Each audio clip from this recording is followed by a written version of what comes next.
Sometimes it feels like my life just passes by. Everything seems fine. Job, family, friends. On the outside, all good. But inside, silence. Not emptiness. More like transparency. You exist, but no one really feels you. I learned to be convenient a long time ago. It just came naturally, since childhood. Don't bother Mom. Be a good girl. Let others go first. You're older. You understand, right? I did. I understood. I stepped aside. I helped. I stayed quiet. That's how my days went. Neatly. Almost invisibly. When you keep understanding everyone else, no one ever starts understanding you.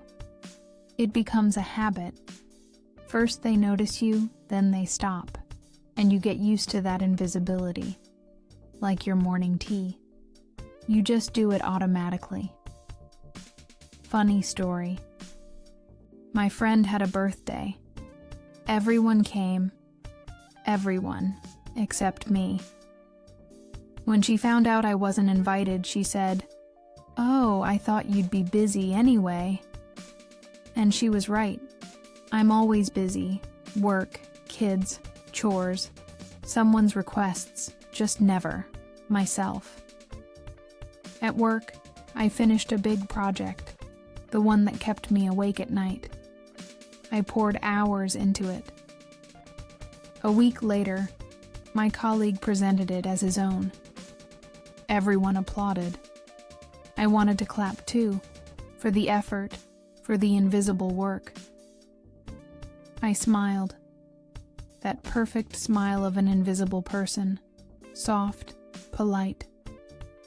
Inside, it burned, like salt in a wound, but out loud. Silence. At home, I told my husband about it. He nodded, eyes on his phone. Yeah. Good job. That's all. A small phrase that shrinks your pride into something pocket-sized, like a crumpled tissue. Drop by drop, even stone wears down. And I waited. Waited for someone to notice me, to pull me out of that shadow. But no one came. Then there was a school event. I did everything. Costumes, decorations, the script. Sleepless nights, endless errands.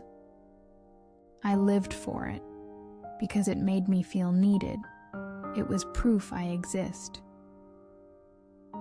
We're sitting in the hall. The teacher thanks all the parents, by name, with applause. I'm not on the list. I watch them clap, smile, collect their warm little pieces of recognition. And suddenly I realized I did this to myself. I taught them that they could ignore me, that my care comes automatically. And that scared me more than any offense, because if I disappeared, no one would notice. I walked out into the hallway.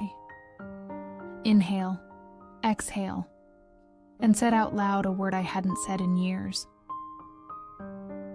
Enough. It wasn't loud, it wasn't dramatic, just a calm word, heavy, like a pebble dropped into still water. The ripples spread faster than I thought. The next day, I did something small, but for me, it was huge. I put my phone in a drawer and didn't touch it till evening. I stopped replying first. At work, I didn't save anyone last minute. I said, I won't make it in time, and showed the deadlines. With my husband, we agreed on an evening with no devices. At my daughter's school, I suggested splitting the tasks. And surprisingly, some parents agreed. Reactions were mixed. Some got irritated. You've changed. Some were confused. Wait, you can do that? A few just accepted it.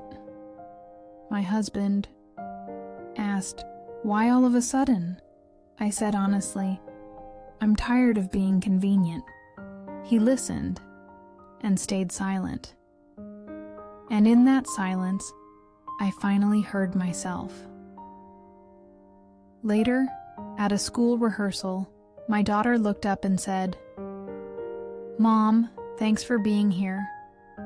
Just a simple thanks, but in it, the recognition I'd been waiting for from adults. And I realized my visibility matters not only for me, but for her too. I didn't quit my job. I didn't leave my family. I just started making small choices, stopped putting everyone's needs above mine, started saying no calmly. I can't right now. I need time. I'm not taking this on. It's not about power. It's about balance. Maybe my moral is simple. To be chosen, you have to choose yourself first. It's not selfishness. It's honesty. Because if you keep giving yourself away on credit, one day you'll be emotionally bankrupt. A little care for yourself, it's like maintenance. Not always visible, but without it, nothing works. Now I know, fear stays, and that's okay. I'm still afraid that someone will be upset, that someone will think I've changed, that I'll lose that easy role. But in its place, there's space for something real, for recognition not as a favor but as a fact. I exist. I'm a person with my voice, my tiredness, my joy, my limits. Choosing myself doesn't erase my kindness. It clears it, from giving till I disappear. I don't know how this experiment will end. Maybe someone will leave. Maybe someone will grow with me. But I'm done waiting for invitations. From now on, I'll invite myself. And one last thought. Being convenient is comfortable for everyone, except you. Choosing yourself might feel uncomfortable for others, but that discomfort shows you who's truly by your side. The end, or maybe the beginning.